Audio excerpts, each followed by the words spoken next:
Ang ganda ng white at lumapit yung aso namin. Ano ba? Nagpo-moment ako dito eh. Ayan, i-flex ko sa inyo. Nawala tuloy ako sa kwento.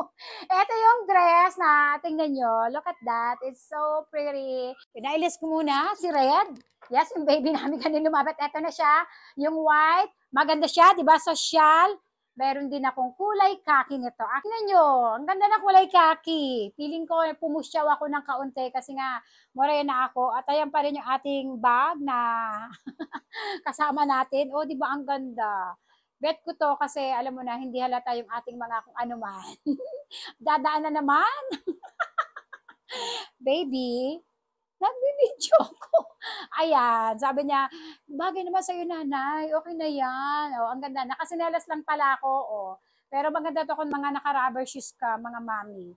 Lagay sa yellow basket. May sizes nito ha. Hanggang 5XL yata sila rito. Ganda, oh.